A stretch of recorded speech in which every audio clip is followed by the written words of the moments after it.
Praise the lord. ప్రభు అయిన యేసుక్రీస్తు నామంలో మీ అందరికీ మా హోసన్నా మినిస్ట్రీస్ తరపున హృదయపూర్వకమైన వందనాలు తెలియపరుస్తున్నాను. ప్రభు మిమ్మల్ని ఆశీర్వదించి దీవించునుగాక. ఈ పూట పరిశుద్ధ గ్రంథంలో మన ప్రభువు ఎవరికి సమీపముగా ఉంటాడు, ఎవరిని ఆయన దర్శించి వారి చేరువకు వచ్చి నిలుస్తాడు అనేది పరిశుద్ధ గ్రంథంలో నుంచి కొన్ని విషయాల్ని మనం తెలుసుకుందాము. ఎందుకంటే మన దేవుడు మనకు దూరాన ఉండువాడు కాదు, కానీ ఆయన మనకు సమీపముగా ఉండువాడు. ఏ జనమునకు ఏ దేవుడు లేనట్లుగా ఆయన మనకు సమీపాన ఉన్న దేవుడు అనేది మనం లేఖనాల్లో చదువుతూ ఉంటాం. ప్రాముఖ్యంగా యాకోబు పత్రిక 4వ అధ్యాయం 8వ వాక్యంలో మనం చదివితే, దేవుని యొద్దకు రండి, అప్పుడు ఆయన మీ యొద్దకు వచ్చును.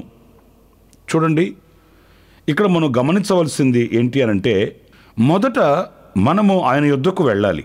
అంటే మనము ఆయనను ఆశ్రయించాలి.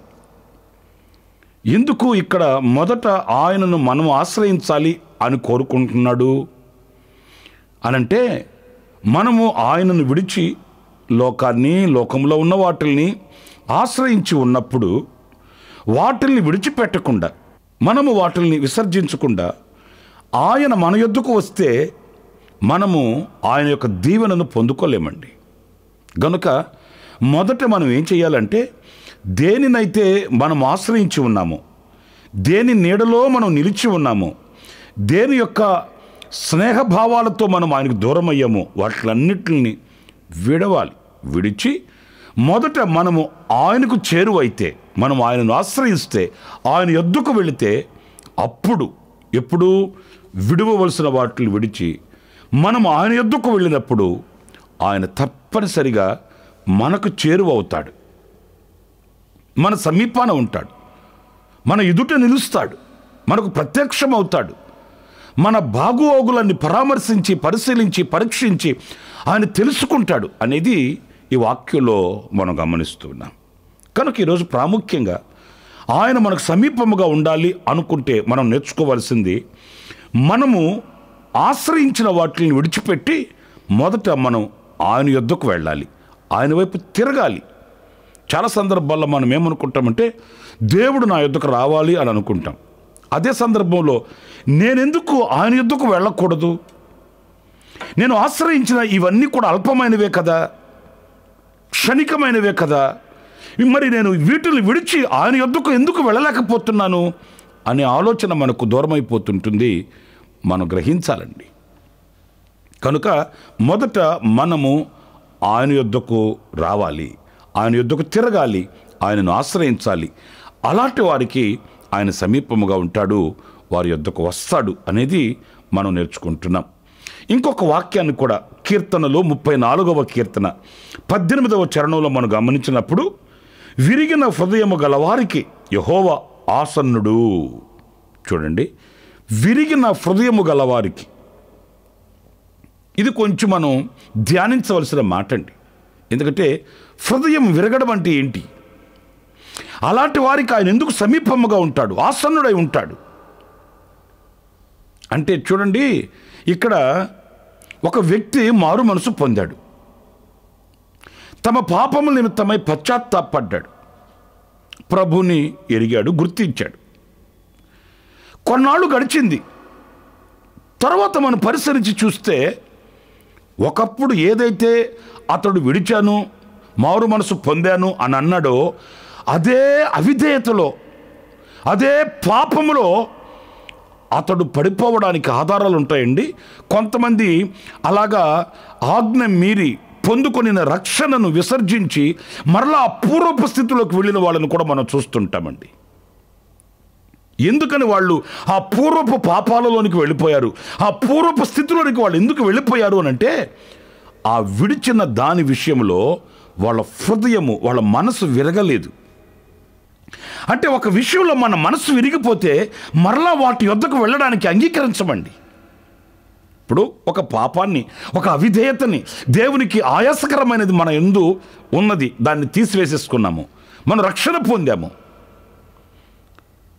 ఆ విషయంలో మన మనసు కనుక విరిగితే ఇంకెప్పటికీ మరలా వాటి యొద్దకు మనం వెళ్ళము, మరలా పూర్వపు పాపాల వైపు మనం మెగ్గు చూపమండి. అలాంటి హృదయము గలవారు ఎవరైనా ఉంటే,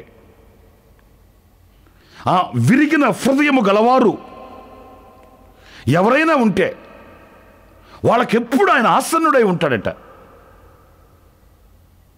ఆచారపు భక్తి చేసే వాళ్ళకి కాదు, లేకపోతే ప్రతిఫల అపేక్ష కోరుకునే వాళ్ళకి కాదు, లేక ఆపదల్లో నుంచి విడిపించబడాలని ఆపద మొక్కులు మొక్కే వారికి కాదు. ఎవరి హృదయం అయితే విరిగిన హృదయమై ఉంటుందో, యథార్థమైన బ్రతుకుతూ యథార్థమైన భక్తిని చేస్తున్నారో వారికి ఆయన ఎప్పుడు కూడా సమీపముగా ఉంటాడు, ఆసన్నుడై ఉంటాడనేది ఈ వాక్యం చెప్తున్న సత్యం. మరొక మాట కూడా నేను మీకు జ్ఞాపకం చేస్తాను. కీర్తనలు గ్రంథం 145:18 వాక్యం అండి. తనకు మొరపెట్టు వారికి అందరికీ, తనకు నిజముగా మొరపెట్టు వారికి అందరికీ యెహోవా సమీపముగా ఉన్నాడు. ప్రియ సహోదరులారు, చూడండి, మొరపెట్టడం వేరు, నిజముగా మొరపెట్టడం వేరు. యథార్థముగా నిజముగా మొరపెట్టు వానికి ఆయన ఎప్పుడు సమీపముగా ఉంటాడంట. ఎంత ఆశ్చర్యకరమైన దీవెనకరమైన అనుభవం చూడండి. ఎందుకంటే వాస్తవంగా కష్టాలలో, నష్టాలలో, బాధలలో, వేదనలలో ఉన్నప్పుడు మనుషులందరూ దూరం అయిపోతారండి. ఆస్తులు, అంతస్తులు, భోగభాగ్యాలు మనకున్నప్పుడు ఎవరు దూరం కారు, వద్దనుకున్న వాళ్ళు కూడా వచ్చి ముందు నిలబడతారు. కానీ ఏదైనా చేదైన అనుభవాలు మనల్ని ఆవరించినప్పుడు, కష్ట నష్టాలు మనల్ని ముంచెత్తుతున్నప్పుడు నరములాడుతున్న నరులు ఒక్కరు కూడా మనకు కంటికి కనబడరు. అయితే ఆ సమయంలో మనం ఎప్పుడైతే ఆయన సన్నిధిలో నిజముగా మొరపెడతామో, నిజముగా అంటే యథార్థ హృదయంతో,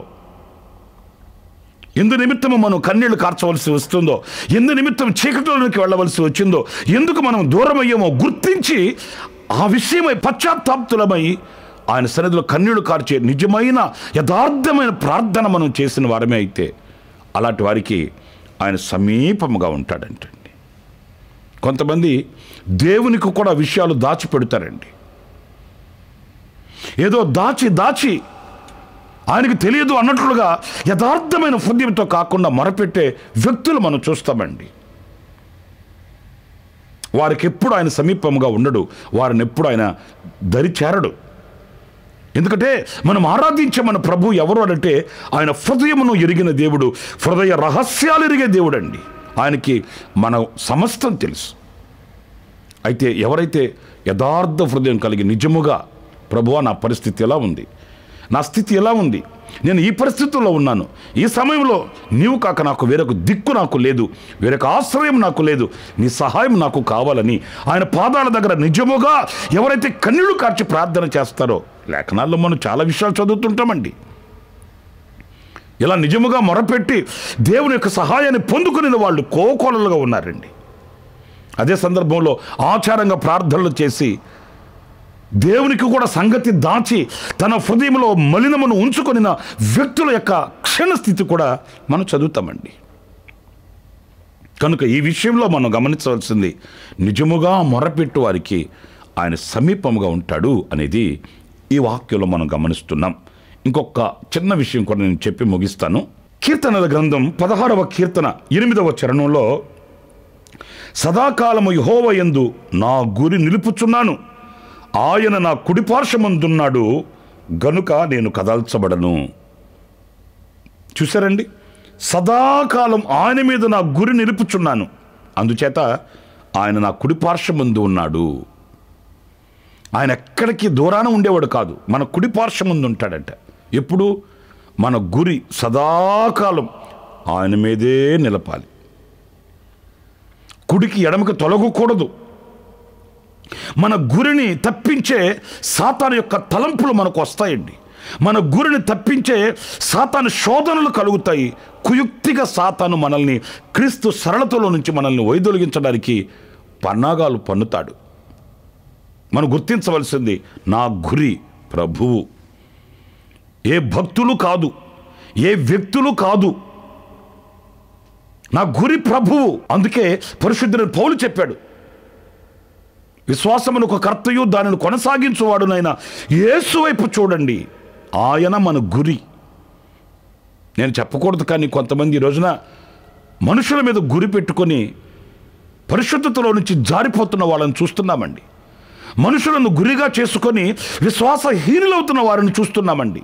ఇంకా కొంతమంది కొన్నింటిని గురిగా చేసుకొని మరి ముందుకి ఆధ్యాత్మికంగా ఎదగలేని పరిస్థితుల్లో ఉన్న వాళ్ళని కూడా మనం చూస్తున్నామండి. నా ప్రియ సహోదరులారా, మనం సదాకాలం ఆయన మీద గురి నిలుపుకుంటే ఆయన మన కుడి పార్శ్వమందు ఉంటాడు, ఆయన మనకు సమీపస్తుడై ఉంటాడు. మీకు నేను 4 విషయాలు చెప్తూ వచ్చాను. ఆయన మనకు సమీపాన ఉండాలి అని అనుకుంటే మొదట మనం ఆయన యొద్దకు రావాలి, అప్పుడు ఆయన మన యొద్దకు వస్తాడు.